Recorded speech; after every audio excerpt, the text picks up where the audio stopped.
Hello and welcome to the London Car Alarm Company. Today we fit another StarLine Platinum package, but not this time. We've actually done something a bit more than the standard tilt, motion and shock. Customer wanted glass break sensor on the front, he wanted an impact sensor on the top of the door, and he wanted a PIR in the back. So what we're going to do now is we're going to show you how these sensors work. First of all, I'm actually going to arm it with the original remote control. I'm going to wait for it to set.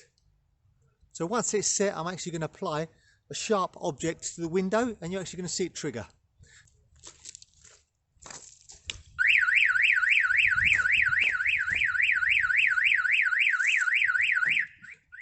So that's actually the glass break sensor. So if someone wants to apply a sharp object to any of the windows, the alarm will trigger. So now I'm actually going to show you, I'm going to show you the shock sensor.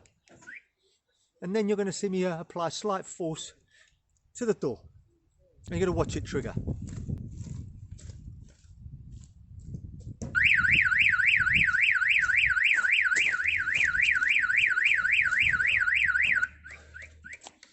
So there you go.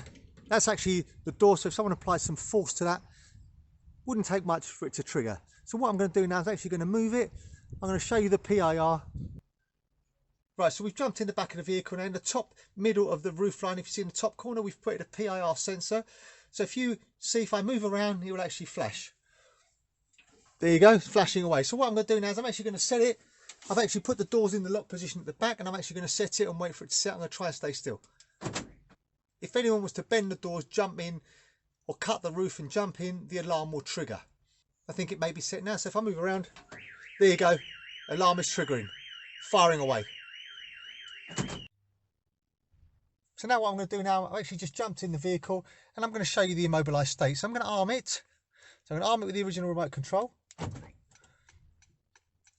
And then I'm going to put a key in the ignition and you're going to see the vehicle's going to obviously trigger and cut out. Trigger and cut out. And obviously if I unlock it, then the system will disarm. Let's have a go now. Let's just try and start it.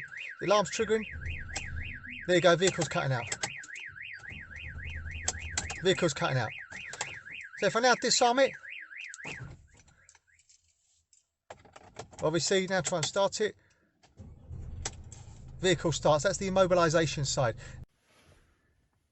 So just finally now what we've done is we put a little scanner blue LED so at night it looks ultra bright, and the standard obviously LED. So when you leave the vehicle, just arm it. I don't know if you can see it's scanning away. There you go, scanning away. So at night that'll be really bright, and obviously the standard one is giving you a flash and a pause, flash and pause. This one's status, this is just armed out. So let me just go and disarm it. There you go, stop flashing. So I'll do it one more time, just to show you. There you go, scanning away.